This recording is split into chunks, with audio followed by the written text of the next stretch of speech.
आचार्य प्रकरणाचं आज आपण 45 क्रमांकाचं वचन घेणार आहोत. वचन आहे, जीवासी वैराग्य मिरो आवडे हाई एकू विकारूची किंगा. हे आधी मागील सत्रामध्ये आपण वचनं जी पाहिलेली होती ती 35 क्रमांकापासून तर 44 क्रमांकापर्यंतची अशी एकूण 10 वचने आपण बघितलेली होती. 35 पासून 44 यामध्ये आपण बघितलेलं की गडे सिडी असावे. गडे म्हणजे सीमेवरचे जे गाव आहे, म्हणजे 2 गावांची सीमा असेल किंवा जिल्ह्याची सीमा असेल, राज्याची सीमा असेल, ते गडे. आणि सिडी म्हणजे मार्ग सांडोनी अवकाश रूप, म्हणजे मुख्य रस्ता सोडून आतमध्ये भरपूर जे आहे, आतमध्ये काही अंतरापर्यंत चालत जाऊन मग जे गाव लागतं ते म्हणजे सिडी. अशा गडे सिडी असावे. आता गडे सिडीला पण मग कुठे असावं ना, हाळिया पाळिया असावे. हाळिया म्हणजे सानिया 10-5 घराची, म्हणजे 10-5 घरच ज्या ठिकाणी आहेत, गावाकडे त्याला वस्ती असं म्हणतात, म्हणजे मुख्य गाव सोडून जिथे बाकीची घरं असतात आणि ज्या ठिकाणी 3 वर्ण सकृत आहेत, शूद्र वर्ण बहुत आहेत, असं ते हाळिया. आणि पाळिया म्हणजे अनियत वास, चालती घरे, चालती उखळे, जे काय आपण पाहतो असे की ते 8 दिवस इकडे आहेत, नंतर मग अजून कुठे अजून कुठे, असं एक ठिकाण त्याचं निश्चित असं नाही, ते हाळिया पाळिया. असं का राहावं ना, एका झाडाची सवय न व्हावी, एका स्थानाची सवय, म्हणजे एका ठिकाणाची जी सवय आहे ती होता कामा नये. आणि सोबतच ही काळजी घ्यायची की भोगस्थानी न बैसावे, म्हणजे भोग्यरूप जे स्थान आहे ते तर बसू नये, म्हणजे ज्या ठिकाणी देवतांचं अधिष्ठान वगैरे आहे. का न तीर्थदेवता पुरुष हे तिन्ही आपलविती असं सांगितलेलं आहे, आणि म्हणून त्या ठिकाणी आपण जास्त वास्तव्य करू नये किंवा जाऊच नाही त्या ठिकाणी. सोबतच लेपाच्या देवळी, म्हणजे ज्या ठिकाणी कोरीव मूर्ती वगैरे अशा काही केलेल्या आहेत, लेण्यांमध्ये असतात, त्या ठिकाणी जाऊ नये. त्यानंतर लिंगचिन्ह मुद्रा न होवावी, म्हणजे लिंग म्हणजे शिखासूत्र, म्हणजे तुम्ही कुठल्या जातीचे आहात याचं एक द्योतक काही ना काही प्रत्येकाकडे असतं, ते कुठलंही तसं असू नये. चिन्ह म्हणजे विशिष्ट प्रकारचं जे काही वस्त्र आहे ते असू नये, म्हणजे अन्य धर्माचं धारक असं. आणि मुद्रा म्हणजे तुम्ही ज्या देवतेचे पूजक आहात किंवा ज्या जातीचे तुम्ही आहात त्या हिशोबाने तुमच्याकडे त्या पद्धतीची मुद्रा असते, नाग मुद्रा वगैरे वगैरे अशी. तर ती सुद्धा, म्हणजे अन्य धर्माची ओळख असलेलं कुठलंही चिन्ह तुमच्याकडे असता कामा नये, महानुभाव पंथ साधकाकडे. आणि सोबतच विषयापात्र न होवावे, म्हणजे जे दोषरूपी गोष्टी आहेत त्याला आपण निमित्त होऊ नये किंवा ते भोगण्यासाठी आपण उपयोगी जाऊ नये. आणि जोगिया कसा असावा, अशा प्रकारे तो जो आचरण करणारा जोगिया मसी गसी लितला होवावा किंगा, म्हणजे अनुसरलेला पुरुष. मसी म्हणजे धुळीने, घसी म्हणजे चिखल सेन वगैरे आदीने लितलेला होवावा, म्हणजे अशा प्रकारे नित्यविधीमध्ये आटना वेजनादी करत असताना असं त्यांचे जे काही वेशभूषा असेल वगैरे, ठेवण असेल ती अशा पद्धतीची असली पाहिजे. अशा पद्धतीने स्वामींनी या ठिकाणी सांगितलं. मनुष्य मात्र होऊनही असावे, म्हणजे पूर्णपणे देहकृश वगैरे करून असावं किंवा कुठल्याही प्रकारच्या सामुग्रीचं प्रदर्शन करू नये. एक सामान्य मनुष्य ह्या पद्धतीने त्या जीवाने असलं पाहिजे, असं आपण पाहिलेलं होतं. आजच्या सत्रामध्ये जे आपण वचन बघणार आहोत ते 45 क्रमांकाचं वचन आहे. जीवासी वैराग्य मिरू आवडे हाई एकू विकारूची किंगा, म्हणजे अशा पद्धतीने स्वामींनी जे काही वैराग्य दंडिकेची जी वचनं सांगितलेली आहेत आणि त्याच्यामध्ये जे काही आचरण सांगितलेलं आहे, हे आचरण करत असताना कशा प्रकारे ते केलं गेलं पाहिजे, कुठली काळजी त्यावेळेस घेतल्या गेली पाहिजे, म्हणजे परमेश्वराने जेवढं काही सांगितलं, ज्ञान, भक्ती आणि वैराग्य, या 3 गोष्टी सांगितलेल्या आहेत. या 3 गोष्टीच्या आधाराने महानुभाव साधक जो आहे तो मोक्ष मार्गाकडे जात असतो.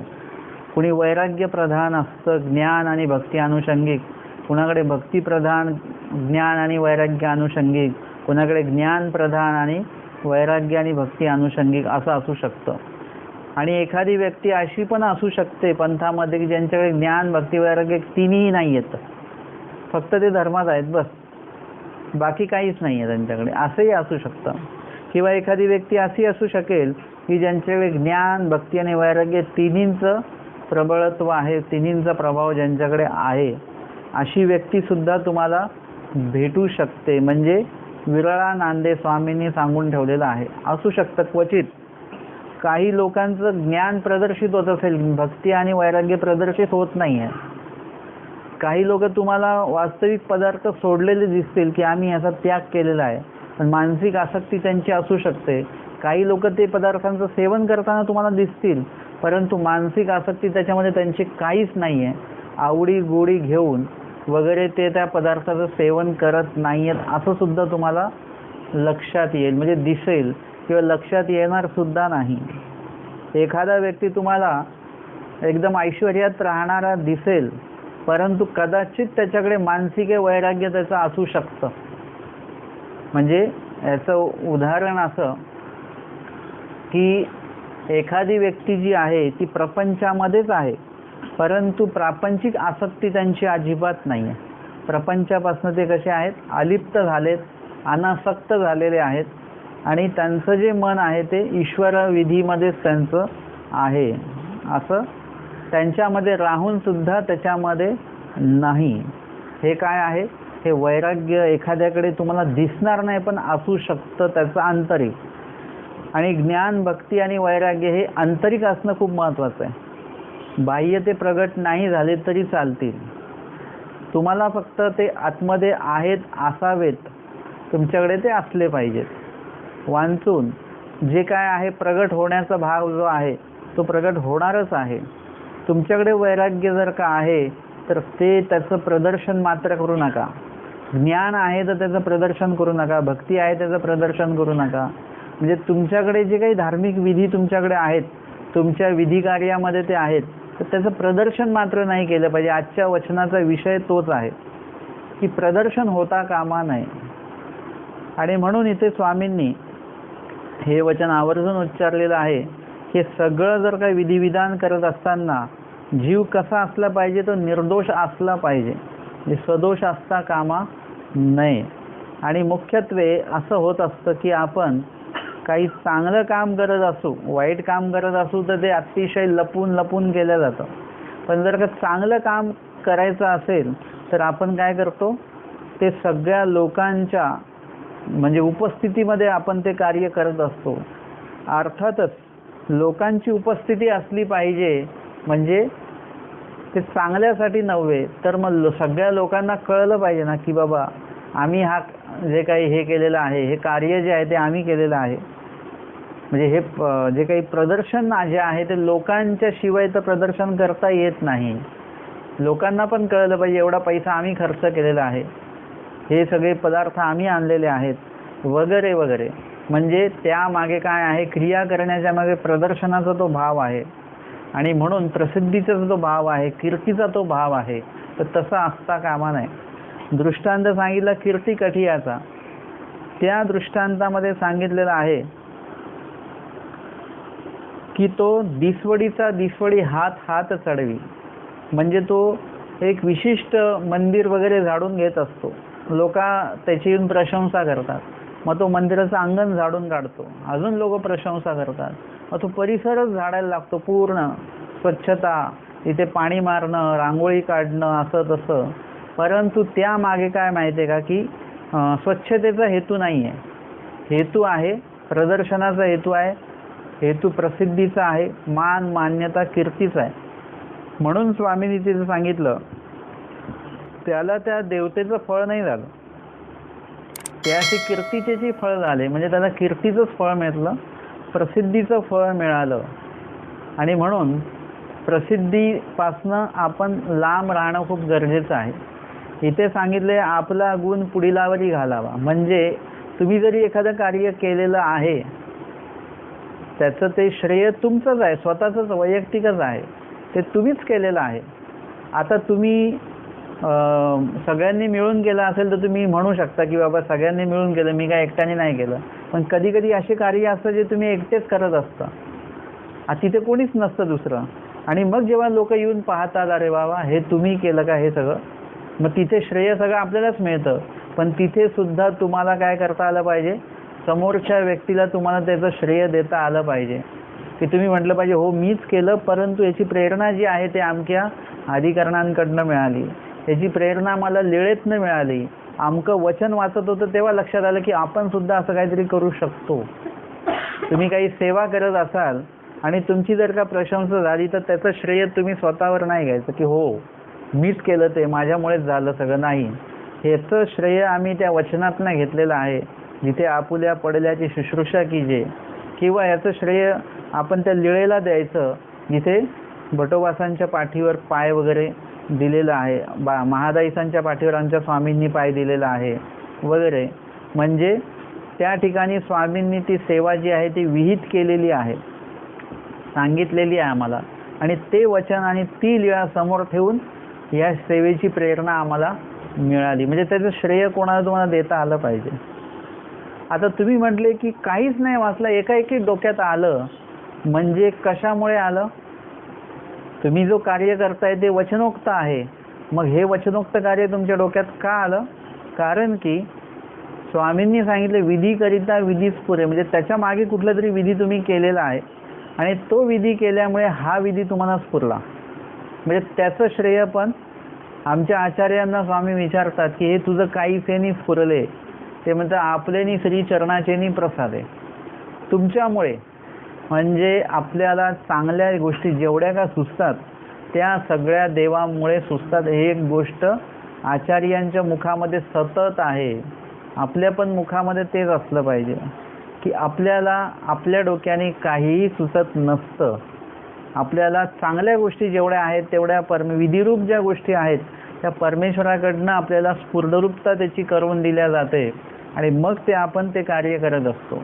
या उलट वाईट गोष्ट असेल तर ती वाईट गोष्टीचं प्रसव असतो, चांगल्या गोष्टीची प्रतिकारणता असते.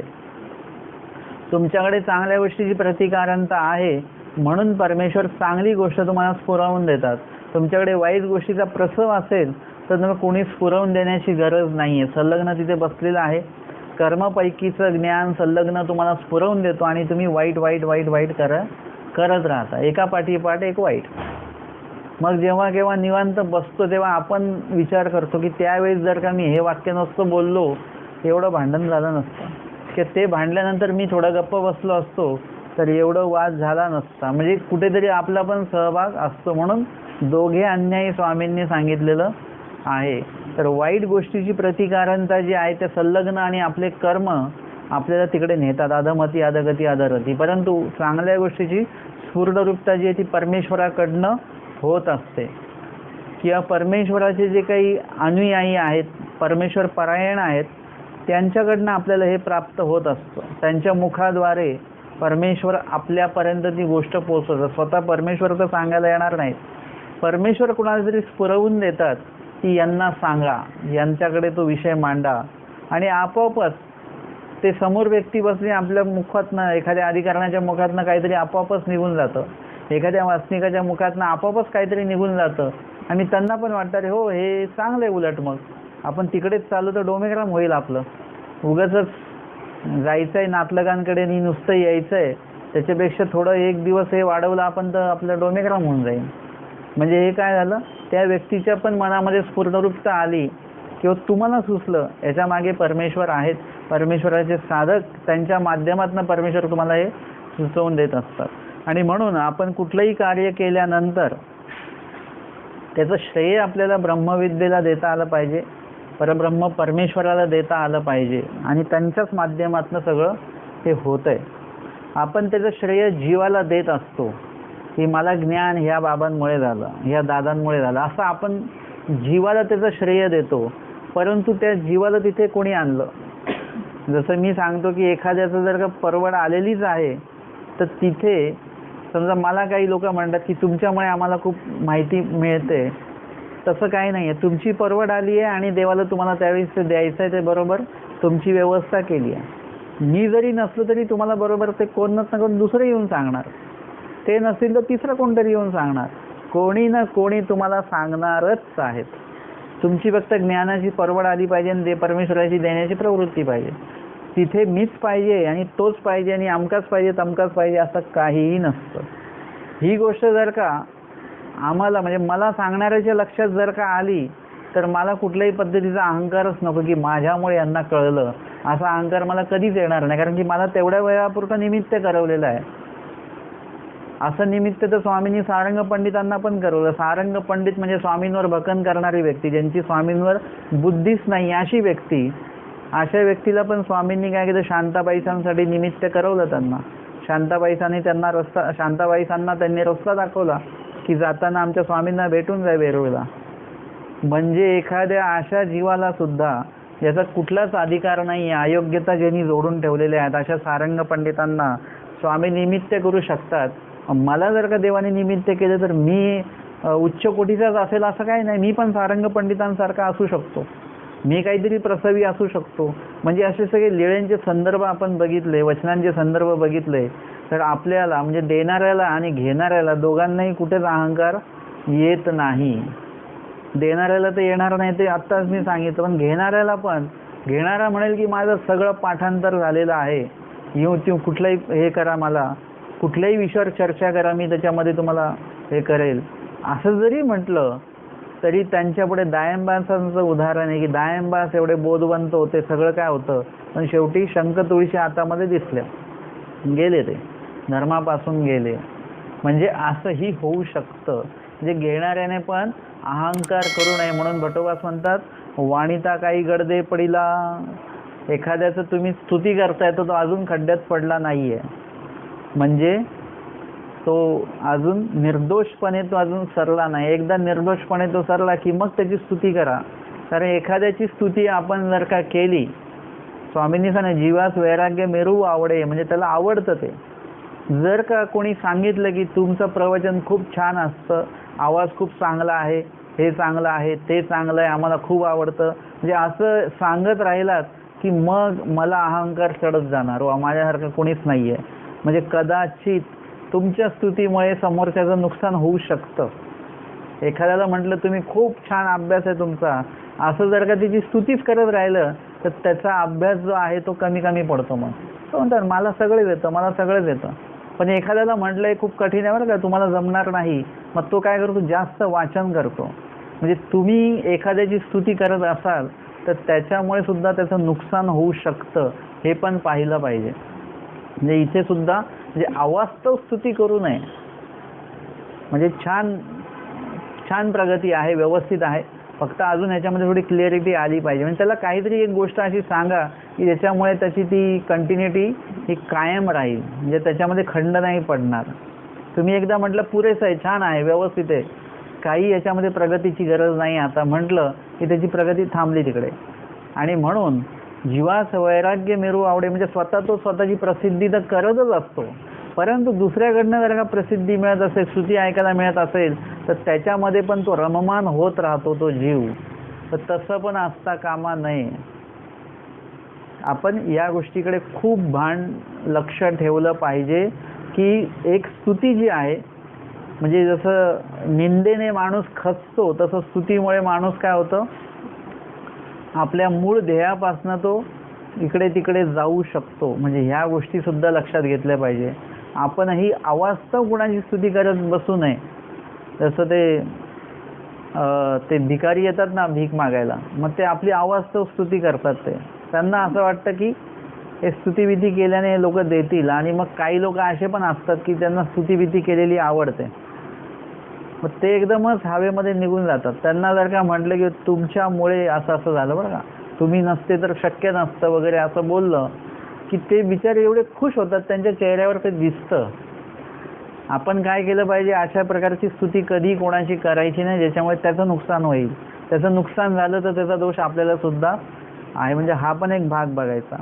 आणि आपण सुद्धा आपली कोणी स्तुती करत असेल तर आपण ती स्तुती कितपत ऐकावी आणि कितपत ती त्याच्यापासून किती सुरक्षित अंतर ठेवायचं हे आपण आपलं लक्ष ठेवणं खूप गरजेचं आहे. जर का आपण आपली स्तुती कोण करते आणि आपण त्याच्यात रममान झालो तर मग ते म्हणजे ते त्याच्यापासून आपलंही नुकसान होतं. यासाठी उत्तरार्ध 190 क्रमांकाची लीळा बघणार आहोत आपण. वैराग्य मिरवू आवडे आई एक विकारची लीळेची आधी आहे. डोमेग्रामी अवस्थान आमच्या स्वामींचं डोमेग्रामला अवस्थान आहे. गोसाव्यांचा ठाई हिवाळा उदयाचे माती काम होत होते. आणि स्वामी जिथे मुक्कामी होते डोमेग्रामला त्या ठिकाणी हिवाळा चालू होता, म्हणजे थंडीचे दिवस होते. आणि उदयाचे म्हणजे सकाळीच मातीकाम चालू होतं. आता मातीकाम चालू होतं म्हणजे आमचे स्वामी काही ना काही कार्य जे आहेत ते जीवाकडनं करवून घेतात. तर बाईसा स्वामींना म्हणतात की बाबा देवाला काही इथे काही थांबायचं आहे का? पांचाळेश्वरला बाईसा म्हणतात इथे उगाच गुंफा बांधायची. मग स्वामी म्हणतात गुंफा बांधणं होईल मगच आम्ही राहू वगैरे.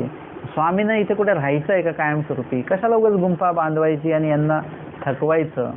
तर स्वामी म्हणतात की बाबा तेव्हा अशी प्रवृत्ती होते की ताण लागली तरी आम्ही पाणी मागत नव्हतो आणि आता अशी प्रवृत्ती आहे जी गुंफा बांधल्याशिवाय आम्ही ऐकणार नाही. आता घ्या बापे हो वेगो करा. म्हणजे स्वामी तिथे ती कथा सांगतात आणि नंतर लीळा सांगतात एकांकातली आणि स्वामी म्हणतात नाही आता बांधा पटापट. म्हणजे आता प्रवृत्ती अशी आहे स्वामींची की जे जीवाकडनं काही ना काही कार्य करवून घेणं. नातोबासांना सांगतात जा तांदूळ जा काढून आणा, कार्य करायला लावतायत. त्याच्यानंतर स्वामी सांगतात भटोबासादिकांना तुम्हा करणी एक असे का, म्हणजे तुम्हाला हे करायचं आहे, तुम्हाला सांडवा बांधायचा आहे. म्हणजे असे काही कार्य सांगतात त्यांना जेणेकरून काय आहे की त्यांचं जे काही कर्म आहे ते कर्म त्याच्यामधनं नाचतं. याच्यासाठी पूजा अवसरामध्ये आपण पाहिलं परमेश्वर काय करतात, डोमेग्रामचीच लीळा आहे. धावविती पवविती झुंजविती उंचे टेके असते ते समस्तळ करविती. अशा पद्धतीचे कार्य दरे दरकुटे बुजविती अशा प्रकारचे कार्य परमेश्वर करून घेतात. आणि त्या जीवाची काही कर्म असतात यापरी एके कर्मे नासती. म्हणजे अशा पद्धतीने परमेश्वर जीवाचे कर्मांच्या नाश करतात, शाळन करतात. या ठिकाणी मातीकाम होत आहे. म्हणजे सकाळी सकाळी काय बरं मातीकाम, कारण की ज्याच्यामुळे थंडी सुद्धा लागणार नाहीये. म्हणजे मातीकाम सुरू जर का केलं तर त्याच्यामुळे घाम येईल, अंगामध्ये उष्णता निर्माण होईल, म्हणजे थंडीचा बाधा होणार नाही. व्यायाम सुद्धा होतो आहे आणि सगळ्यात महत्त्वाचं म्हणजे वजन तर कमीच होत आहे परंतु कर्म सुद्धा कमी होत आहेत. त्याच्यामध्ये दोन्ही गोष्टी त्याच्यामध्ये होतात आणि कर्मांचं सुद्धा क्षालन होतं. आणि म्हणून आमचे स्वामी असे कार्य करायला सांगतात. आता जर का तुम्ही घराच्या बाहेर जाऊन जर का मातीकाम करायला लागले, झाडून काढलं पूर्ण घर वगैरे, तर त्याच्यामुळे काही तुमचा कर्मनाश होणार नाही, उलट त्याच्याने कर्म लागतील तुम्हाला. परंतु ईश्वराने जर का एखादं कार्य सांगितलं तर ते कार्य केल्याने आपला कर्मनाश होणार. तर स्वामींनी भटोबास आणि नाथोबासांना उड्या मारायला सांगितलं. श्राद्ध घरी ते जेवण करून आले. आता जर का आपण आता उड्या मारल्या तर डोमेग्रामला जाऊन त्याच्याने कर्मनाश होईल का? नाही होणार. कारण की त्यावेळेस ती स्वामींची प्रवृत्ती आहे आणि त्यावेळेस स्वामींनी ते करायला सांगितलं त्यांना आणि मग ते झालं. बाईसांना स्वामी म्हणतात की एक सिलिका तोडून आणा. बाईसा जातात आणि तिथे भवनते भवतात. स्वामी म्हणतात किती जरी फिरलात तरी तुम्हाला ते काढून आणायचंच आहे. आत्ता जर का आपण झाडाचं पान नाही तर फांदी तोडली तर त्याच्याने गोमटं लागेल का आपल्याला? ओखटं लागेल. झाडाचं पान तोडल्याने काय होईल? पाप लागेल की पुण्य? पाप लागेल. झाडाचं फूल तोडल्याने काय लागेल? पाप की पुण्य? पाप लागेल. कुणासाठी तोडा तुम्ही, परंतु त्याचं लागायचं ते लागतं. आपण म्हटलं आम्ही अधिकरणांसाठी तोडतोय, आम्ही स्थानावर वाहण्यासाठी तोडतोय, तर मानव पंथामध्ये एक सांगितलं क्रिया उभय रूपा. म्हणजे त्याच्यामध्ये जे वाईट घडतं त्याचं वाईट लागणार. त्याचं उदाहरण देतात की पुतना विष हे करून आली होती दुधामध्ये, तिला दुधाचं गोमटं वेगळं लागलं, विषाचं ओकटं वेगळं लागलेलं आहे. दोन्ही गोष्टी आहेत त्याच्यामध्ये. आणि म्हणून परमेश्वर जे कार्य जेव्हा सांगतात करायला त्यावेळेस त्याच्यामधनं फक्त कर्मनाश आहे आणि योग्यता आहे, आणि ती ईश्वराच्या प्रवृत्तीने ते केल्या गेलेलं आहे. आज आपण जर का माणसं मारली तर मग जडत्वच आहे, परंतु अर्जुनाने जे काही युद्ध केलं त्याच्यामध्ये कृष्ण महाराजांचं आज्ञा आहे की आम्ही सांगतो आहोत, या हिशोबाने ते आज्ञा आहे. मग त्याचं एक वेगळं गोमटं आहे, त्याचं योग्यता आहे त्याच्यामध्ये, काही जी ईश्वराला अपेक्षित असलेलं कार्य ते करतायत. अर्थातच कृष्ण महाराजांना माणसं मारावे हे अपेक्षित नव्हतं, तर परिस्थिती तशी आहे आणि अर्जुन फक्त तिथे एक निमित्त मात्र आहेत. वांचून सगळं परमेश्वर करून घेत आहेत. कशावरून बरं? न जिथे जिथे अधर्माची ज्या ठिकाणी बाहुल्यता होते त्या त्या ठिकाणी काय करतात, परमेश्वर अशा दृष्टांचा नाश करतात आणि तिथे धर्माची स्थापना करतात. म्हणजे परमेश्वर त्या ठिकाणी समोर होतात. मग एखाद्याला दृष्टीने अवलोकन करून, आमच्या स्वामींचं वेगळं कार्य होतं, एखाद्या दृष्टीने अवलोकन करून त्यातला वाईटपणा मारून टाकत होते स्वामी आणि त्याला चांगलं करत होते. कृष्ण महाराजांनी त्यावेळी युद्धप्रसंगी हा पवित्रा निवडलेला होता, कारण की ते जीवसुद्धा त्या प्रकारचे असतील, त्या प्रकारचा योग त्यांनी जोडलेला असेल की अशाच पद्धतीने त्यांचं, कारण की परमेश्वराने अनेक प्रकारे त्यांना शांतविण्याचा प्रयत्न केला कौरवांना, पण त्यांनी कुठेच म्हणून परमेश्वराचं ऐकलं नाही. त्याच्यामुळे त्यांना शेवटी तो निर्णय घ्यावा लागला. शिशुपाळाने ऐकलं नाही, स्वामींना तो निर्णय घ्यावा लागलेला आहे. अर्थातच आपण विषय आपला तो चालू आहे की परमेश्वराने आज्ञा करून जर का ते कार्य करायला लावलं तर तो भाग एक वेगळा आहे. तेव्हा स्वामींनी तिथे सांगितलं की बाबा ठीक आहे, तुम्ही तांदूळ जा काढून आणा.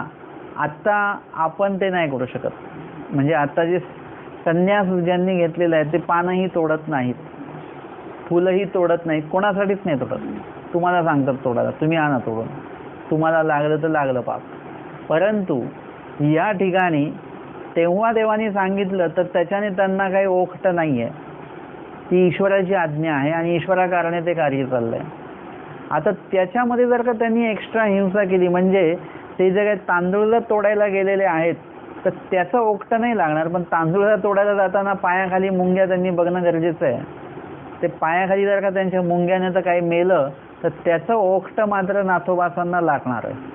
म्हणजे तुम्ही जर का सेवा करताय, सेवेचं गोमटं आहे, पण पाणी आणताना टीकेमध्ये आलेलं आहे, पाणी आणता मुंग्या न देखती, जे खाली मुंग्या मरतायत आणि तुम्ही म्हणता नाही नाही पाणी पटापट पटापट पाणी द्यायचं आहे, पायाखाली मुंग्या अफाट मेलेल्या आहेत, तर त्याचा दोष तुम्हाला वेगळा लागणार. परंतु पाणी देताना तुम्ही जो काही हिंसा होणार आहे त्याचा दोष नाही लागणार, पण त्याच्यामध्ये जी एक्स्ट्रा हिंसा आहे किंवा पाण्यामध्येच मुंग्या पडल्या किंवा काहीतरी झालं वगैरे वगैरे, तर तो जो भाग आहे तो तुम्ही सांभाळायचा. म्हणजे त्याच्यामध्ये तुम्हाला ओखट लागणार जर का नाही सांभाळलं तर गोमटच गोमट आहे.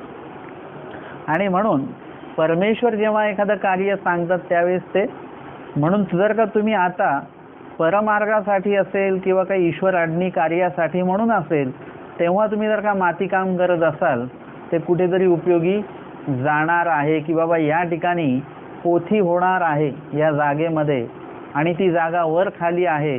मग तिथे तुम्ही उंचे टेके जर का समस्थळ केले, दरे दर कुठे तिकडे बुजवले तुम्ही वगैरे असे कार्य केले ज्या ठिकाणी ईश्वराने सांगितलेलं कार्य त्या ठिकाणी होणार आहे. ईश्वराचे स्मरणनिष्ठ परायणनिष्ठ जे काही साधक आहेत त्या ठिकाणी येऊन तिथे विजनाला बसणार आहेत, अटनादिक्रमे येणार आहेत. तर अशा ठिकाणचं जर का तुम्ही काही हे करत असाल तर ते कुठेतरी गोमटे स्वरूपामध्ये पडेल. तिथे तुम्ही मातीकाम केलं, काही अजून दगडकाम केलं तर तिथे तुम्हाला त्याचं गोमटं लागणार आहे. परंतु तुम्ही आपल्याच घरी जर का काही काम करत असाल, लीळेमध्ये आपण ऐकलं की मातीकाम केल्याने कर्मनाश होतो, आपल्या घराच्या आसपास लय माती पडलेली आहे म्हणून इकडची तिकडे उचलून बिचलून टाकत राहिले तुम्ही, तर त्याच्याने गोमटं वगैरे हा काही प्रकार होणार नाही. त्याच्याने सरळ तुम्हाला पाप पुण्य अशी कर्माची निष्पत्ती तुम्हाला त्याच्यातनं होणार. आणि म्हणून आमचे स्वामी काय करतात की जीवाची कर्मनिष्पत्ती जी आहे ती कर्मनिष्पत्ती अशा पद्धतीने करवितात. जसं एखाद्याला तळमळ आहे, दुःख आहे, त्यांच्याही कर्माचा नाश होणार, प्रतिकारंता ते दोषांची प्रसवता ती थांबणार आहे. परंतु प्रत्येक जीवाला काय अशा प्रकारे परमेश्वराचं कार्य करण्याची इच्छा असतेच असं काही नाही. मग काही जीवांना सेवेच्या माध्यमातून ते घडवल्या जातं, सेवा घडवल्या जाते. काही लोक सेवेमध्ये अधिक चांगले तरबेज असतात, त्याच्यामध्ये त्यांच्या कर्मांचा नाश होतो. कदाचित त्यांना दुःख हा प्रकार नसतो.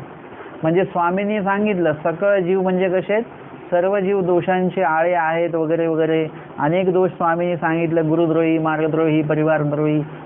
एवढ्या ह्याच्यामध्ये दुःख कोणाला झालं? फक्त भटोबासांनाच झालं. सगळ्यांना झालं का? नाही. म्हणजे देवाला हे सुद्धा बघायचं आहे की सगळ्यांना तर दुःख होणार नाही आणि सगळ्यांना तर दुःख झालं पाहिजे, किंवा नाही दुःख झालं तर सगळ्यांचा कर्मनाश पण तर झालाच पाहिजे. मग कोणाचा दुःखाने कर्मनाश होऊ शकतो, पण जे दुःख नाही करत त्यांच्यासाठी काय? मग त्यांच्यासाठी काहीतरी सेवा असते, असं काहीतरी, जेणेकरून तो एक काय होता ना, तो एक संस्कार तयार होतो की देवाने सांगितलं की बाबा पाठांतर करा, अभ्यास करा, अध्ययन करा. ते म्हणतात जी जी नाही. स्वामी म्हणतात एक एक ब्रह्मविद्या असे ते पुसा, विचारा आम्हाला. ते म्हणतात नाही, आपली ब्रह्मविद्या ते राया राणी की जो, ते काय आम्हाला जमणार नाही. म्हणजे देवाला नकार दिला. मग स्वामींनी परत काहीतरी वेगळा व्यापार सांगितला की बाबा तुम्ही काय करा, इकडे शर्यत लावूया आपण, धावत जायचं, धावत यायचं, तुम्ही कोण जिंकतं बघूया. त्याच्यासाठी लोक तयार असतात. पौहविती पोहण्यासाठी, चला बघा पोहायचं कोण पोहून दाखवेल. म्हणजे काय होतंय की स्वामी सांगतायत आणि ते हो म्हणतायत, हो म्हणतायत. तर स्वामी हा संस्कार तयार करतायत की ते एकदा हो हो हो हो बोलायला लागले की होचा एक संस्कार त्यांच्याकडे तयार होतो, होची योग्यता त्यांच्याकडे तयार होते. आणि ते म्हणजे एखाद्या व्यक्ती असतो बरं का, तो व्यक्ती जेव्हा बोलायला लागतो तो नॉर्मल बोलतो बरं का, की तो एखादा व्यावहारिक बोलत असताना की तो असे वाक्य बोलत असतो ना, तर त्याच्यामध्ये तुमचा होच निघतो. फक्त तुम्ही नाही हे वाक्य निघू शकत नाही. बघा आता तुम्ही एक सामान्य व्यक्ती आहात, बरोबर की नाही? तुम्ही म्हणतात हो. आता जर का तुम्हाला कोणी फसवलं तर आवडेल का तुम्हाला? म्हणजे तिथे तुम्ही नाही म्हटले, म्हणजे तो त्याचं जे वाक्याला त्याला जे उत्तर अपेक्षित आहे तेच उत्तर तो तुमच्या मुखातनं वदवून घेतो. मग तुम्ही तरीही तुम्ही त्याचं चांगलंच कराल की नाही? तुम्ही म्हटलं हो. म्हणजे वाक्य त्याचेच आहेत आणि उत्तरही त्याचेच आहेत, फक्त तोंड तुमचं आहे वदवून तुमच्या मुखातनं घेतल्या जात आहेत. म्हणजे अशा ह्याच्यामध्ये बस तुम्ही म्हणता नाही, आता आपण सगळ्या गोष्टीला हो म्हटलं, आता हीच एक गोष्ट कशाला आपण नाही म्हणायची. त्यांनी सांगितलं हे बनवा, ते बनवा, जेवायला ते बनवा, सगळं हो हो म्हणत गेलो आपण. ते म्हणाले बासुंदी बनवा, आता आपल्याला काही बासुंदी येत नाही बनवता, तरी आपण नाही म्हणतो का? म्हणतो ठीक आहे, हो ठीक आहे, आता एवढं सगळं आपण हो बोललं तर बासुंदी. म्हणजे एक होचा संस्कार तयार होतो. आणि मग एखाद्याला आपण बोलता बोलता मध्येच त्याला फसवतो की ते नाही का कावळा उड, चिमणी उड, त्याच्यामध्ये असेच पक्ष्यांची वगैरे नावं घेतले जाते, ते उडतात. त्या असं घेता घेता मग हत्तीच मध्येच घेतला जातो, तो म्हणतो उड. म्हणजे तो उड बनण्याचा संस्कार तयार झाला आणि तो म्हणून टाकतो आणि हातही उचलतो, हत्तीला उडवतो तो.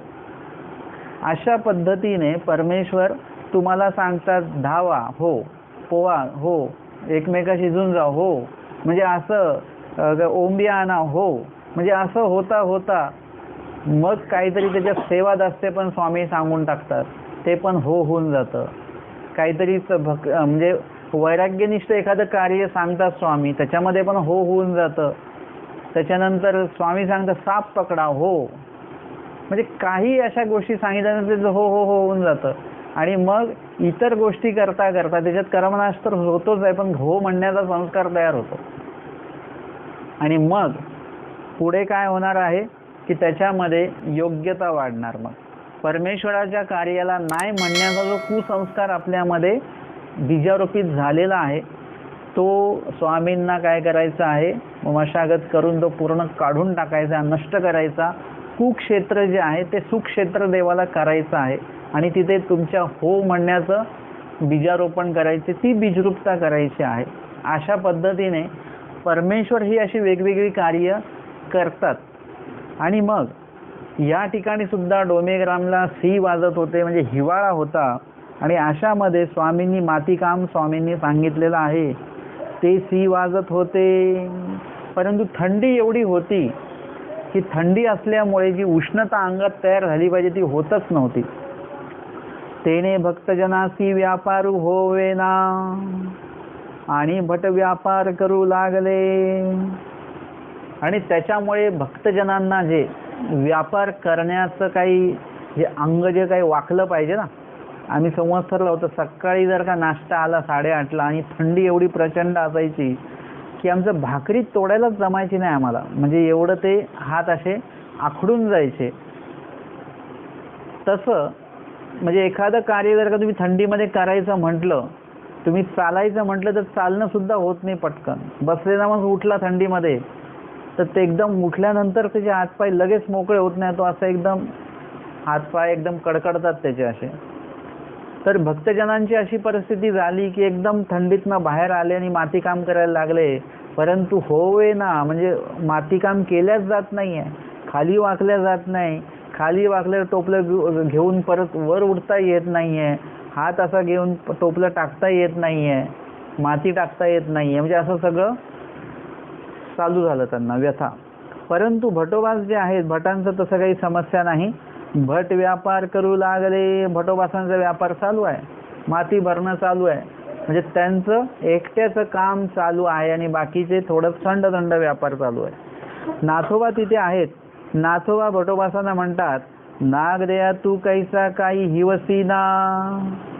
ते म्हणतात तुला काय थंडी बिंडी काय लागते की नाही, हे आम्ही सगळे थंडीने सगळे लाईनीने कुडकुडतो आहोत, आमच्यामध्ये तुम्हीच एक असे आहात की ज्याच्या तुम्हाला अजिबात थंडी लागत नाही आणि तुमचं काम चालू आहे, आम्हाला वाकणं होत नाही, काय होत नाही.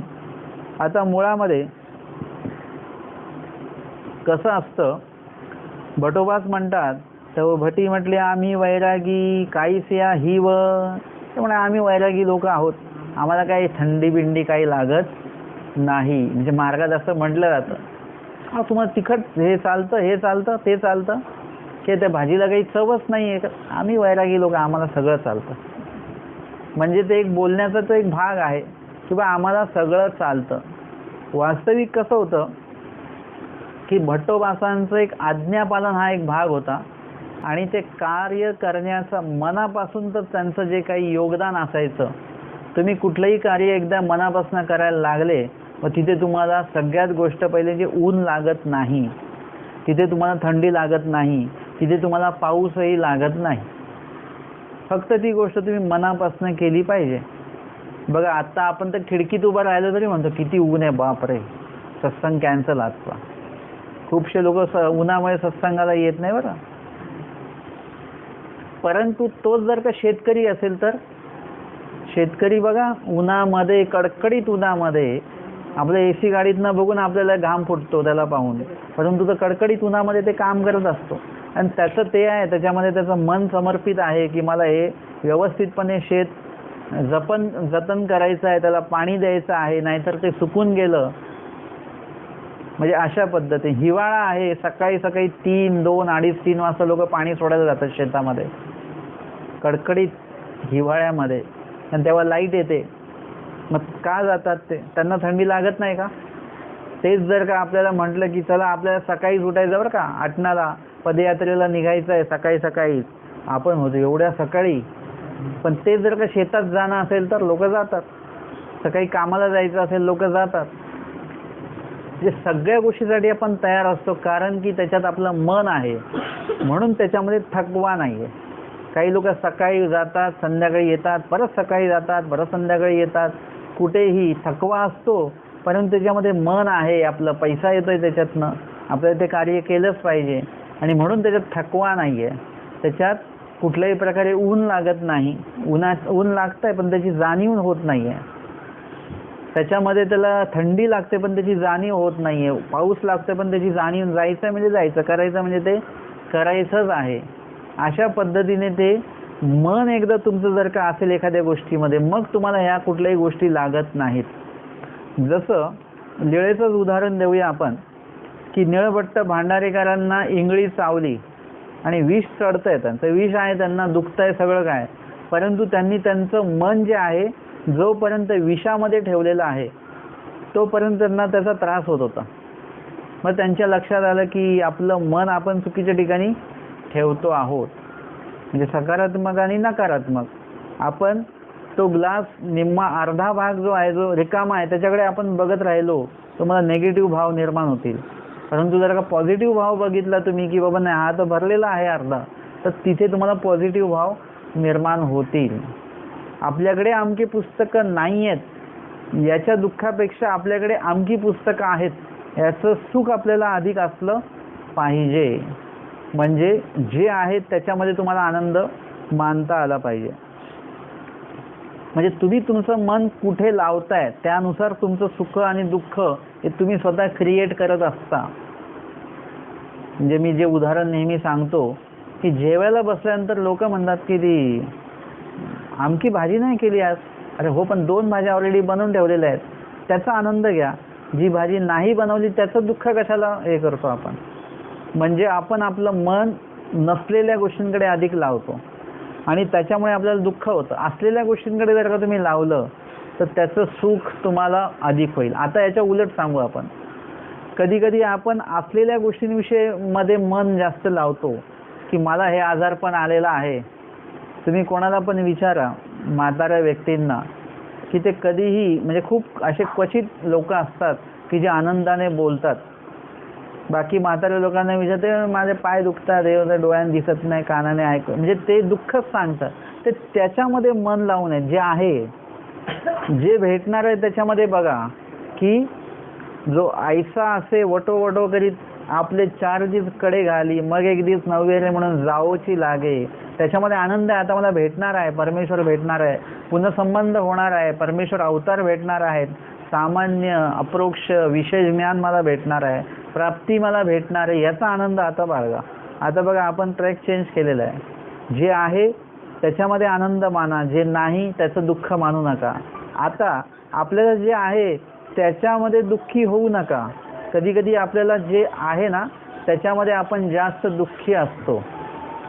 तर आपल्याला काय केलं पाहिजे, जे आहे सायलेंट करा, जे आहे आपल्याला त्याच्यामध्ये आपण अधिक दुःखी असतो, परंतु जे त्याच्यानंतर आपल्याला भेटणार आहे त्याच्यामध्ये आपण अधिक सुखी असलं पाहिजे. म्हणजे तुम्हाला जर का एखादी गोष्ट आत्ता मिळालेली नाहीये पण ते नंतर मिळणार आहे, म्हणजे आता दुपारच्या जेवणामध्ये जर का पुरणपोळी आहे, आता सकाळचा नाश्ता कसाही जरी भेटला तरी माणूस काय म्हणतो, आत्ता जे काय भेटलं ना शिळं पाकं थोडी खिचडी खाऊन घ्या रात्रीची, आणि दुपारी आपल्याला मग पुरणपोळी खायची आहे. आत्ता जे आहे दुःख म्हणजे शिळं खातोय त्याचं दुःख नाही मानत, परंतु नंतर भेटणारे पुरणपोळी त्याचा आनंद तो मानत असतो. तसं आपण आत्ता जे काही त्रास कष्ट काय होतात त्याच्याही पेक्षा मला नंतर अमकं हे पुनःसंबंध मिळणार, प्राप्ती होणार, परमेश्वराची भेट होणार, आनंद भेटणार आहे, याचा भाग आपला जास्त असला म्हणजे त्याच्यामध्ये आपण मन लावलं पाहिजे. निळभट्ट भांडारेकरांच्या लक्षात आलं की आपण चुकीच्या ठिकाणी मन लावलं, हे दुःख आहे त्याच्या ठिकाणी मन लावलं म्हणजे दुःखच होतंय. मग आपण काय करूया, आनंदाच्या ठिकाणी मन लावूया. मग आनंद कोण आहे, परमेश्वर आहे, त्यांची स्तुती आहे, त्याच्यात त्यांनी मन लावलं आणि त्यांचं आनंदाचं प्रमाण त्यांनी वाढवून घेतलं. त्याच्यामुळे काय झालं की दुःख जाणवलं नाही. दुःख आहे, प्रारब्ध भोगेक्षयो, दुःख आहे. आणि निळभट्ट भांडारेकरांनी स्वामींना कुठेच विनंती केली नाहीये की माझं दुःख नाशा म्हणून. दुःख नासा असं त्यांनी विनंती तेव्हाही नाही केली, किंवा मरण चुकवा अशी पण विनंती त्यांनी तेव्हा नाही केली. दोन्ही टोकं आहेत त्यांची. म्हणजे वेदना सहन करण्याची पण त्यांच्याकडे हे आहे, धमक आहे, ती एक तयारी आहे. आणि वेदनेमुळे जर का काही कमी जास्त होत असेल तर ती स्वीकारण्याची सुद्धा तयारी आहे त्यांची. कारण की त्यांनी काय बघितलं की आपला जीव जातोय, इकडे मन नाही लावलं त्यांनी. निळभट्ट भांडारेकरांनी आपला जीव जातोय तिथे त्यांनी मन लावलं असतं तर ते दुःखी झाले असेल, तिथे स्वतःचं जीवन मागून घेतलं असतं. त्या ठिकाणी ते हे बघतात की या वेळेला सुद्धा देव माझ्या सोबत आहे, इथे त्यांनी मन लावलं आणि तो आनंद त्यांना भेटला. असा आनंद परत कधीच भेटणार नाही. म्हणजे कुठे मन लावलं की किती पॉझिटिव्हपणा येतो आपल्यामध्ये आणि त्याचा फायदा काय होतो. जर का त्यांनी स्वतःच्या जीवाकडे मन लावलं असतं तर त्यावेळेस त्यांना जीवनदान मिळालं असतं आणि कदाचित त्यांच्यासाठी ते नुकसानवालं पण ठरलं असतं. पण त्यांनी त्यांचं मन लावलं, ईश्वराच्या दर्शनाकडे मन लावलं. जगले असते तर खूप प्रदर्शन करू शकले असते ते आपल्या ज्ञानाचं वगैरे याचं त्याचं, परंतु आता दर्शन महत्त्वाचं आहे, प्रदर्शन महत्त्वाचं नाही आहे. आणि तिकडे त्यांनी मन लावलं आणि बरोबर त्या ठिकाणी त्यांना जे हवं ते मिळालं आणि परमेश्वराला पण तेच अपेक्षित होतं. तर तसं आपण आपलं मन लावता आलं पाहिजे. तुम्ही जर का सेवेमध्ये एकदा मन लावलं की सगळ्यात पहिले तुम्हाला अपेक्षित आहे की बाबा कुठली सेवा करायची आहे. आपण कुठली सेवा करतो ज्याच्यामध्ये कुठेही तेलाचा डाग नाही लागला पाहिजे, कुठे काही भाजीचा डाग नाही लागला पाहिजे, काही जास्त वजनदार पण नाही पाहिजे, हलकंच पाहिजे, पुन्हा पुन्हा वाढायचं काम नाही पडलं पाहिजे. हे सगळ्यात काय आहे असं मीठ, एकदाच वाढायचं बस. आणि कोणी म्हटलं तुम्ही काय मी मीठ वाढतोय, मी मीठ वाढतो, शेवटपर्यंत असं म्हणत राहायचं. त्याचा तेलाचा डाग लागत नाही, काय नाही आणि हलकं एकदम सगळं. परंतु लक्षात घ्या, अशी व्यक्ती किती पण वाचली ना, किती बाजूला उभी राहिली, नेमकं भाजीवाला तिकडूनच जातो त्याचं आणि त्याला डाग लागतो कपड्याला. असं होत असतं. तर या ठिकाणी सेवा कशी घेतली पाहिजे याचं आपल्याला जर का आदर्श घ्यायचा असेल तर आमचे माहीम भट्ट आहेत. रुद्रपूरला गेल्यानंतर त्यांनी कुठली सेवा घेतली, ते पूर्ण स्वयंपाकघर वगैरे सारवून काढणं, तिथली चुलीची राख आणि पुंजा वगैरे सांडण्याची जी सेवा आहे ती त्यांनी घेतली. ज्या माणसाच्या डोक्यामध्ये अहंकाराचा कचरा भरलेला होता, स्वामींनी तो कचरा काढून टाकला डोमेग्रामला. आणि ह्या माणसाने काय केलं, इथून पुढे कचरा स्वच्छ करण्याचाच व्यापार घेतला. त्याच्यामध्ये योग्यता आहे. त्यांना कळलं एकदा अहंकाराचा कचरा मी साफ केला स्वामींच्या करवी आणि माझ्याकडे एवढं काहीतरी ब्रह्मविद्या ज्ञान मिळालं, मोक्षमार्गाचा रस्ता मिळाला. आता हे जर का कंटिन्यू ठेवायचं आहे मला, तर मला काय करावं लागेल, सतत मला हा कचरा काढावा लागेल. आणि जेवढं तुम्ही हीन सेवा कराल, तुमच्या दृष्टीने ती हीन सेवा आहे, परंतु त्याच्यामध्ये तुमची योग्यता वाढते. तुम्ही ती सेवा कोणाला सांगू शकत नाही की तुम्ही कुठली सेवा घेतलेली आहे, आम्ही ती अमकी सेवा, रांगोळी काढायची सेवा घेतली. कोणी जर आम्ही टॉयलेट बाथरूम स्वच्छ करण्याची सेवा घेतलेली आहे हे तुम्ही कोणाला सांगू शकत नाही, सांगत फिरणार नाही. परंतु त्याच्यामध्ये योग्यता आहे, ती सेवा कोणी करत नाही, कोणी करायला मागत नाही. ती सेवा आपण करायची. म्हणजे अशा पद्धतीच्या काही सेवा करायची. सेवा शुश्रूषा आहे. जसं मागचा विषय झाला की कोणी बेडवर आहे, सगळं बेडवर त्यांचं होतं, ती सेवा करण्याचा भाग बघा. ती सेवा कोणी करत नाही, त्याच्यात योग्यता आहे. त्याच्यामध्ये आपलं मन लावा. म्हणजे तुम्ही जर का तिथे असाल तर त्या ठिकाणी तुम्ही प्रत्येक वेळी तुम्ही स्वच्छ होता.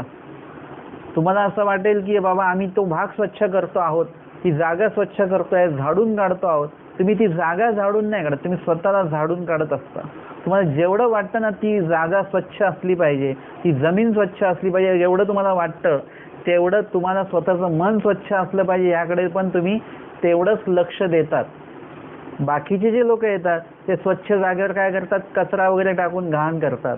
परंतु कचरा काढणारा जो व्यक्ती असतो ना, तो काय करत असतो, म्हणजे कचरा करणारा जो व्यक्ती असतो तो त्या जमिनीवर तर घाण करतच असतो, पण तो त्याच्या मनात सुद्धा कचरा टाकत नाही, काय होत नाही. लोक म्हणतात अरे स्वच्छता अभियान चालू आहे, मार्गातल्या लोकांनी झाडून काढलं सगळं, काय होत नाही, झाडतील परत उद्या. म्हणजे तो जमिनीवर नाही कचरा टाकत, तो त्याच्या मनावर पण कचरा टाकतोय. तसंच आहे की जो कचरा झाडणारा माणूस आहे ना, तो फक्त जमीन झाडून नाही काढत, तो आपलं स्वतःचं मन सुद्धा झाडून काढतो की माझं मन सुद्धा स्वच्छच राहिलं पाहिजे. ही पुन्हा पुन्हा त्याला त्या सेवेतनं ती प्रेरणा मिळत असते. आणि म्हणून ती कुठलीही सेवा असेल तर तुम्ही ती मन लावून केली पाहिजे. आमच्या माहीम भट्टांनी ती सेवा घेतली की इथलं सगळं कचरा वगैरे सगळं लांब नेऊन टाकायची सेवा माझी असणार आहे.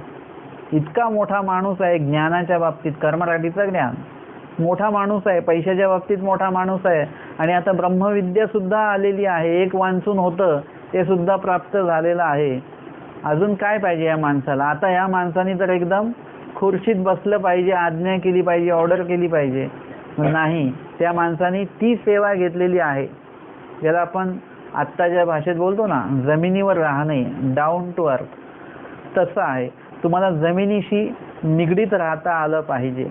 कारण की इथे जमिनीवरच चालायचं आहे. आटन स्वामींनी सांगितलं जमिनीवर चालायचं आहे, विजन सांगितलंय जमिनीवर बसायचं आहे, भोजन करायचं जमिनीवर बसूनच, एकत्र खानपान जमिनीवर बसून, प्रसाद सेवा जमिनीवर बसूनच करायचे आहे.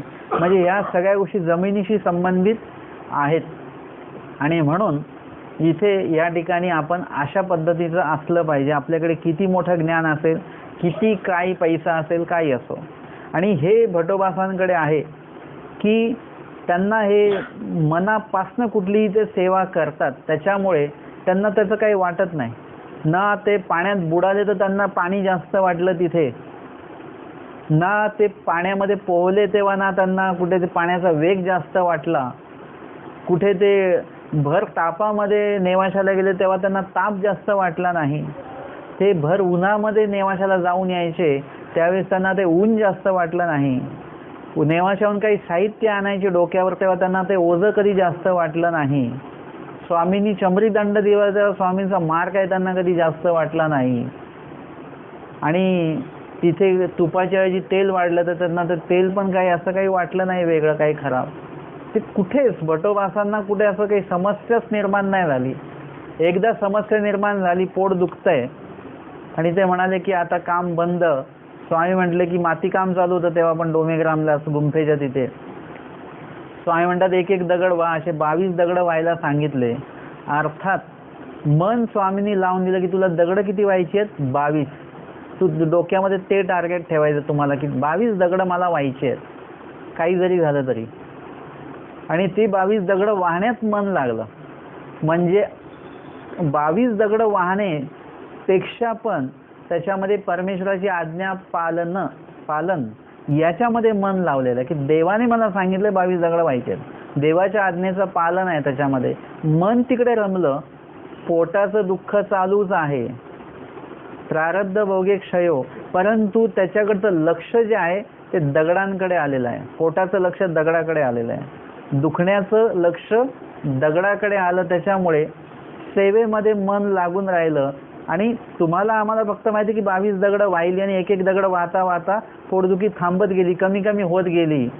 मी असं म्हणतो की बाबा त्याच्याकडे दुर्लक्ष होत गेलं. जसं मी ते एक उदाहरण सांगितलेलं की तुमचे 100 रुपये पडले, तुम्हाला दिवसभर दुःख आहे, 100 रुपये कुठे गेले, आणि तेवढ्यात तुम्हाला संध्याकाळी लाख रुपये मिळाले. तुमचं 100 रुपयाचं दुखणं शांत झालं की नाही आता? पण 100 रुपयाचं नुकसान भरून निघालं का? जर का ते 100 रुपये असते तर तुमच्याकडे 1,00,100 रुपये असते. जे 100 रुपयाचं नुकसान हे झालेलंच आहे, ते भरून निघालेलं नाही आहे. परंतु लाख रुपये मिळाल्यामुळे तुमचं 100 रुपयाचं नुकसान तुम्ही विसरून गेलात. नुकसान आहे परंतु विसरून गेलेले आहात. तसं पोटदुखी सुरू आहे परंतु विसरून गेले ते. आता सेवेमध्ये मन लागलं आणि ते त्याच्यामध्ये ते एक सेवा भरून गेली ती स्वामींनी सांगितल्यामुळे, आज्ञापालनामुळे. आणि मग सेवा चालू होऊन गेली. 22 दगड वाहिल्यानंतर पण अजून दगड त्यांनी वाहिली असतील, माती वाहिली असेल, आणि असं होता होता होता ते भोगूनही झालं आणि ते संपूनही गेलं आणि योग्यताही झाली, आज्ञापालनही झालं, सगळ्याच गोष्टी तिकडे होत गेल्या. म्हणजे हे काय आहे, भटोबासांकडे ती क्षमताच आहे की त्यांना असं काही जास्त वाटत नाही. काही देवानी सांगितलं करायचं, बस मन लावून करायचं. ही खासियत भटोबासांकडे होती. परंतु इथे भटोबास त्यांना थोडंसं वेगळं उत्तर देतात. म्हणजे कोणी आपल्याला काय विचारल्यानंतर त्याला आपण वेगवेगळे उत्तर देत असतो बरं का. म्हणजे कुणी अधिकाऱ्यांनी विचारलं काय अभ्यास चालू आहे की नाही, पाठांतर झालं की नाही, आपण म्हणतो हो थोडंफार झालेलं आहे. तिकडे उत्तर असं असतं. आपल्या समान असेल तर काय पाठांतर झालं की नाही, आपण हो पाठांतर झालं माझं सगळं. म्हणजे त्याला सांगण्याला आपल्याला ती काय भीती, म्हणजे जसा माणूस भेटेल तशा हिशोबाने आपण त्याला ते उत्तर देत असतो. नाथोबासांनी विचारलं त्याच्यामुळे त्यांनी थोडंसं उडतं उत्तर दिलं की आम्ही वैरागी, आम्हाला काय होत नाही असं त्यांनी उत्तर देऊन टाकलं. आम्हाला काही थंडी बिंडी लागत नाही. आणि यावर स्वामी म्हणतात, वानर्या पोरा जीवासी वैराग्य मिरू आवडे हाई एकू विकारूची किंगा. म्हणजे वैराग्य तुमच्याकडे आहे, आहे नाही असं नाही, आहे. परंतु काही जीवांना वैराग्य मिरवणे हा सुद्धा एक काय आहे, एक दोषच आहे त्यांच्याकडे, विकारच आहे तो. विकार म्हणजे आवडी आहे, ती मिरवण्याची ती आवडी आहे. आणि यावर भटोबास म्हणतात, जी निर्विकार तो कवन. ते म्हणतात निर्विकार आहेच कोण या जगामध्ये. म्हणजे काही ना काही विकार प्रत्येकाकडे आहे. किंवा स्वामींना त्यांनी प्रश्न केलेला, निर्विकार कोणी आहे का, मग असं निर्विकार होता येतं का. स्वामी म्हणतात, वानऱ्या पोरू जीव विकारा वेगळा केवळाई झालाची नाही, मातू काही तया वेगळा अससी. म्हणजे स्वामींनी त्यांना दोन्ही गोष्टी सांगितलेल्या आहेत. आणि इथे दोन्ही वचनं जे आहेत, ही दोन्ही वचनं ही कशी आहेत, परस्पर विरोधी वचनं आहेत. की तिथे एक विकार शून्य असं एक वचन सांगितलेलं आहे. विकार शून्य जर का नसेल तर जीवास वैराग्य मिळू आवडे हाही विकार, तो विकार तिथे काम करतो. आणि म्हणून तुम्ही विकार शून्य होऊ म्हटलात तर स्वामीच म्हणतात की जीव विकारा वेगळा केवळाही झालाची नाही, म्हणजे होतच नाही. जीव विकारा वेगळा केवळाही झालाची नाही. आणि त्याच्या आधीचं आपण वचन बघतोय की जीवास वैराग्य मिळू आवडे हाही आधी करून एकू विकारूचे, हाही एकू विकारूचे किंगा. तर तो सुद्धा काय आहे, विकारच आहे, दोषच आहे. म्हणजे एखादं आपल्याकडे जर का ईश्वर विहित कार्य जर का आपण करत असू तर ते करत असताना आपल्यामध्ये जो काही दोष निर्माण होत असतो, की हे मी रोज 3ला उठतो स्मरणाला, म्हणजे तो एक भाव आहे. म्हणजे तो काय आहे, सगळ्यांना सांगण्याचा जो भाग आहे ना, तो विकार आहे. की माझं एवढं पाठांतर आहे, माझं तेवढं पाठांतर आहे, हे सांगण्याचा भाग जो आहे याच्यामध्ये 2 हेतू असतात. एक तर आपण ह्याच्यासाठी सांगतो, जर का मी सांगितलं की बघा माझं 1 तासात अभ्यास पाठ होत होता, आता हे मी 2 हेतूनी सांगतोय. हे माझी बढाई म्हणून मी सांगतोय, म्हणजे माझं गुण मी तुम्हाला सांगतो, हा विकारच आहे. आता तो सांगण्याची पद्धत अशी असते, मला आपल्याला वेळ लागत नव्हता, माझं 1 तासात पाठ व्हायचं, ह्याचे विकार आहे. परंतु आता जर का मी सांगतो बघा माझं 1 तासात पाठ होत होतं, म्हणजे मी तुम्हाला प्रोत्साहन देतो, प्रेरणा काय करतो, तुम्हाला एक दिशा दाखवते की बघा माझं पाठ होत होतं 1 तासामध्ये, तर तुमचं कमीत कमी 2 तासात तरी पाठ झालं पाहिजे. माझी रोजची 10 वचनं पाठ व्हायची, तुमची 5 तरी वचनं पाठ झाली पाहिजेत. म्हणजे समोरच्याला त्याच्यातनं काहीतरी प्रेरणा मिळावी आणि त्यांनी एक पाऊल टाकावं ह्यांचं ऐकून. जसं आपण सांगतो बघा अमक्या अमक्यांनी या वयामध्ये त्यांनी अभ्यास केला, या वयात पाठांतर आचाराचं केलंय त्यांनी. हे का सांगतो आपण एखाद्याला, मुलांना सांगतो बघ त्यांनी किती मार्क मिळवले, का सांगतो, त्याला त्याच्यातनं प्रेरणा मिळावी म्हणून. परंतु ते दोषयुक्त पद्धतीने मी सांगत असेल, माझं प्रदर्शन जर का मी करत असेल, तर मग परमेश्वर मात्र कधी दर्शन देणार नाही बरं आपल्याला. प्रदर्शन म्हणून कुठलाही विधी करू नका. मी तर सांगतो भले 1च गाठी करा दिवसभरामध्ये, पण गपचूप करा, देवात आणि तुमच्यातच असेल ती गाठी. म्हणजे प्रदर्शन त्याचं नको. काही लोक गाठी करत असताना सुद्धा ती एक मोठी माळ असते आणि ते म्हणजे कोणाला जर का मनगटी दिली ना स्मरणाला, ते म्हणतात नाही मनगटी नको, आम्हाला मोठी गाठी पाहिजे, ती 108 वाली. 108 वाली कशासाठी पाहिजे, मनगटीनी पण करा ना, बिना गाठीनी पण करा, काही हरकत नाही आहे. फक्त ते गाठी एक माध्यम आहे, ती फक्त हातात असली पाहिजे म्हणून करा. मग ती मनगटी नसते घेत, मग ती मोठी माळा घेतात आणि ती पण अशी समोर अशी पकडून ते सगळ्यांना ती दिसली पाहिजे, सगळ्यांना ती गाठी पण दिसते आणि त्याचा स्पीड पण दिसतो, किती स्पीडने ती गाठी फिरते. हे प्रदर्शन आहे. स्मरण असं करा की तुमच्या हातात गाठी आहे तर कोणाला दिसलं पण नाही पाहिजे, अशा पद्धतीने बसा. स्वामींनी सांगितलेलं आहे की तिथे म्हणजे आपलं चेहरा कोणाला दिसला नाही पाहिजे, त्या ठिकाणी पाळुंक जे आहे म्हणजे कपडा जो आहे तो चेहऱ्यावर घेतला पाहिजे. तुम्ही स्मरण करताना रडताय हे कोणाला दिसलं नाही पाहिजे. तुमचे डोळे बंद आहेत, तुम्ही ध्याननिष्ठ आहात, हे कोणाला असं सहजासहजी दिसलं नाही पाहिजे. तुमच्या हातात गाठी आहे, किती गाठ्या झाल्या, किती काय करताय, काही नाही, तुम्ही काही प्रदर्शन करायचं नाही. आमच्या भटोबासांनी सांडवा स्वतः बांधला, त्यांनी पाण्यात जाऊन दगड लावून. त्यांचं श्रेय खरं जर त्यांना मिळालं पाहिजे, परंतु भटोबासांनी ते श्रेय आधीच लोकांना सांगून ठेवलं की बाबा स्वामींनी जरी सांगितलं तिथे पाण्यात जाऊन हे बांधा, तर करते करवी ते आपण नाहीच आहोत ना. ते तर देवच आपल्याकडनं करून घेणार आहेत, तेच आहेत सगळे. आणि मग आपल्याला करायला हरकत नाही. बुडलो तरी वाचवणार ते, आणि बुडून गेलो तरी त्यांच्यासाठीच बुडणार आहोत आपण. म्हणजे आपल्याला कुठेच नुकसान नाही आहे आपलं. आणि जेव्हा केव्हा स्वामींनी ते शिळेला हात लावला, त्या राणाईसाने काय केलं, ती शिळा ढकलली, बरोबर जाऊन जिकडे पाहिजे तिकडे निगुती बरोबर ती पडली. तेव्हा भटोबास म्हणतात की बघा, करते करवी ते आपण आहोत का? आधीच सांगितलं मी, परमेश्वरच आहेत. म्हणजे आपल्यामध्ये तो एक हा भाग असला पाहिजे की या सगळ्या मागे परमेश्वर आहे, चांगल्या कार्यामागे. आणि मग हे करत असताना आपण जेव्हा ही गोष्ट समोरच्याला सांगणार आहोत, त्यावेळेस समोरच्याला त्याच्यातनं ती प्रेरणा मिळून तो सुद्धा त्या दिशेने चालला पाहिजे. आणि म्हणून कशामध्ये प्रदर्शन करू नका. भटोबासांनी ते श्रेय स्वतःला घेतलं नाही की माझ्यामुळे झालं. बघा, मी जर का नसतो तुम्हाला बोलवायला आलो, मी नसतं दगडे जाऊन लावले आतमध्ये, तर काही सांडव बांधूनच झालं नसतं. पण त्यांनी म्हटलं नाही, करते करवी ते परमेश्वर आहेत. आणि स्वामींनी त्यांना सांगितलेलं आहे की वेड्याचे विकार जे आहेत ते बाहेरी प्रगट येती आणि शाण्याचे आच्छादती. म्हणजे तुमच्याकडे एखादा दोष असला जरी तर तुम्ही झाकून ठेवा. तो तुमच्याकडे प्रदर्शन करण्याची जरी भाग असेल तरी विधीच्या माध्यमात, विधीच्या बाबतीमध्ये ते प्रदर्शन तुम्ही आच्छादून टाका ते. आणि त्याच्यासाठी तो कपडा घ्या, दिसू देऊ नका कोणाला की तुम्ही काय विधी करताय. आधीच विधी करून मोकळे व्हा, म्हणजे लोकांना त्याच्यातनं कळलं नाही पाहिजे.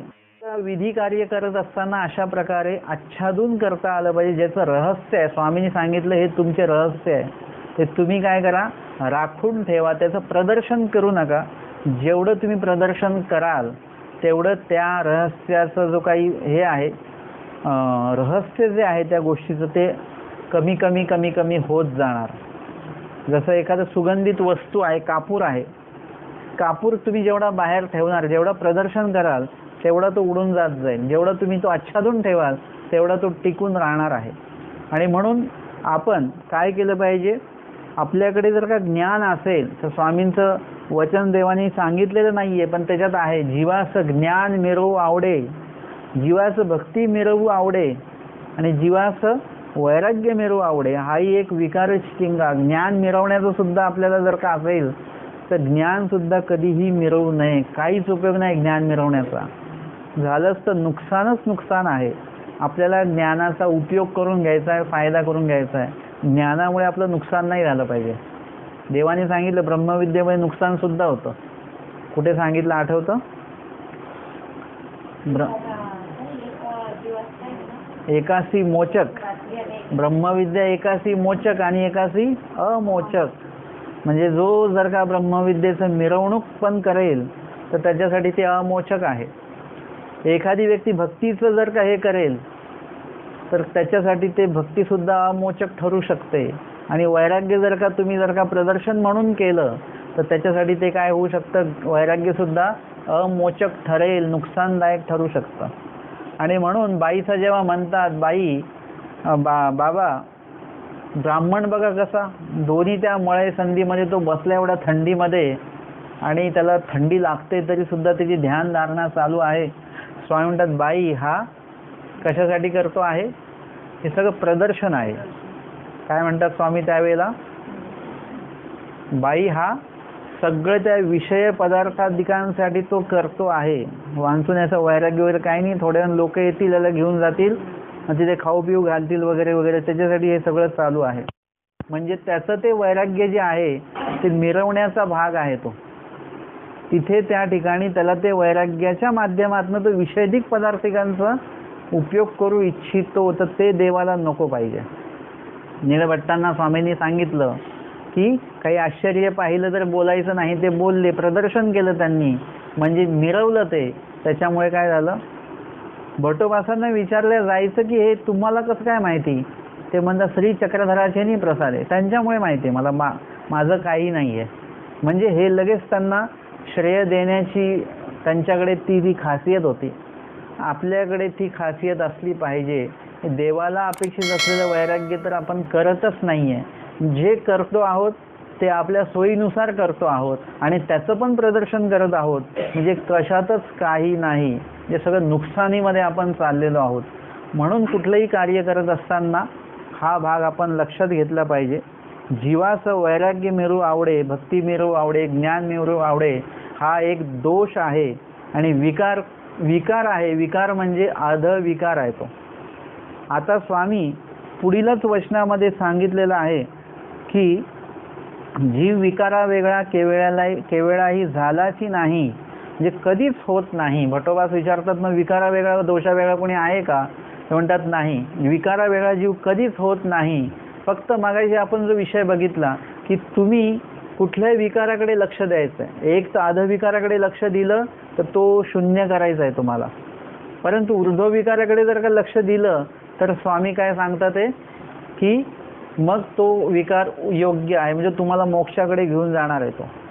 म्हणजे अशा पद्धतीने विकार एकच आहे, फक्त विकाराकडे बघण्याची जी काही दृष्टी आपली, म्हणजे आध पद्धतीने जर का आपण बघितलं तर आधक्रिया आपण करू तर स्वामी सांगतात विकार शून्य व्हा. म्हणजे तो विकार असणं गरजेचं आवश्यक नाही, उपयोगाचा नाही, तो विकार शून्य करा. अशा पद्धतीचं दोषजनक मिरवणे हा विकार आहे. परंतु तुम्ही जर का स्वाभाविकपणे वैराग्य करत आहात आणि स्वाभाविकपणे तुमचं नाम प्रसिद्धी होत आहे तर हे दोष नाही. किंवा हा जो विकार जरी असेल तिथे तरी तो कसा आहे, ऊर्ध्व विकार आहे. तो तुम्हाला तर मोक्षाला नेणारच आहे. पण तुमचं ते वैराग्य बघून जर का तुमच्याकडे कोणी आकर्षित होत असेल, तुमच्यासारखा एखादा कोणी वैराग्य करत असेल तर त्याच्यासाठी पण ते फायदेशीर ठरणार आहे. तर आजच्या सत्रामध्ये आपण या ठिकाणी उत्तरार्ध 190 क्रमांकाची वैराग्य मिळू आवडे हाही एकू विकारूची ही लीळा पाहिली आणि तत्संदर्भातले आपण आज 2 वचनं या ठिकाणी बघितलेली आहेत. एक आहे 45 क्रमांक, जे जीवासी वैराग्य मिळू आवडे हाही एकू विकारूची किंगा, आणि 46 क्रमांकाचं वचन, जी विकारा वेगळा केवळाही झालाची नाही. दंडवत हो.